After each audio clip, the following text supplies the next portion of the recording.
Hello everyone. मेरा नाम है डॉक्टर ईशा गंभीर और मैं हूँ IVF consultant Neelkanth IVF Jaipur branch में।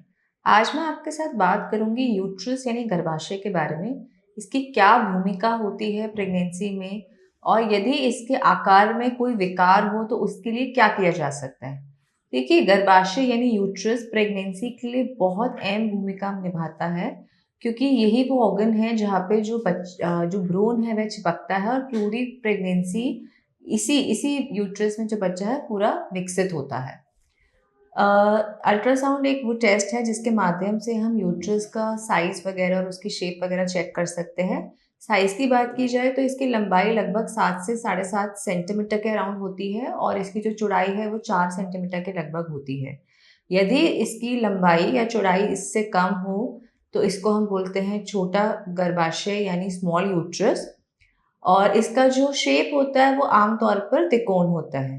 अब बात करते हैं कि यूट्रस यानी गर्भाशय में क्या-क्या विकार हो सकते हैं।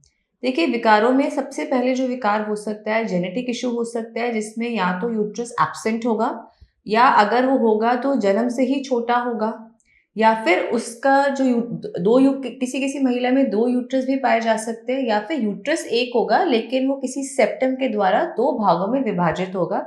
तो ऐसे में या तो महिला कंसीव ही नहीं कर पाएगी, और अगर वह विभाजित यूट्रस है यानी सेप्टेट यूट्रस है तो जो प्रेगनेंसी है वो ठीक प्रकार से आगे नहीं बढ़ पाएगी। इसके अलावा जेनेटिक कॉजेज़ के अलावा जो एक्वायर्ड कॉजेज़ यानी जो बाद में लाइफ के जैसे जैसे महिला की एज बढ़ती जाती है, वैसे जो प्रॉब्लम्स आ सकती है उनमें से कुछ प्रॉब्लम्स होती हैं महिला के यूट्रस के अंदर रसौली, जिसको हम फाइब्रॉइड्स भी बोलते हैं, या पॉलिप हो सकता है, जिसकी वजह से महिला को पीरियड्स के दौरान अत्यधिक ब्लीडिंग हो सकती है। और यह जो पॉलिप या फाइब्रॉइड है वो बच्चे को सही तरीके से चिपकने नहीं देता है। इसके अलावा टीबी की वजह से या कोई और अन्य रीज़न की वजह से यानी कि हार्मोनल डेफिशिएंसी की वजह से जो यूट्रस की इनर लाइनिंग होती है जिसको एंट्रोमेट्रियम बोलते हैं, वो किसी-किसी केस में कम हो सकती है, जिसकी वजह से भी महिला को निसंतानता हो सकती है।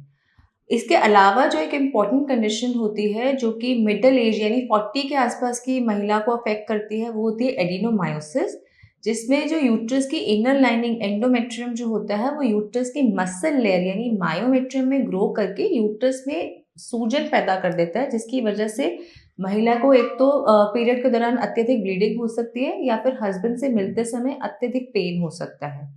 अब अगर इसके ट्रीटमेंट की बात की जाए तो यदि तो महिला की जो एंडोमेट्रियम है, जो इनर लाइनिंग है, वह यदि कम है किसी भी कारणवश से, या सपोज़ कीजिए हार्मोन की डेफिशिएंसी की वजह से, तो बाहर से दवाई गोली देकर हम इसको ठीक कर सकते हैं। या फिर यदि महिला के यूट्रस के आकार में कोई विकार है, तो ऐसे में हम हिस्टेरोस्कोपी नामक ऑपरेशन करके भी उसको यूट्रस को ठीक किया जा सकता है। यदि आपको इसके बारे में और अधिक जानकारी चाहिए तो आप नीचे दिए गए नंबर पर हमसे संपर्क कर सकते हैं, या फिर नीलकंठ आईवीएफ में आके हमसे परामर्श ले सकते हैं। Thank you very much.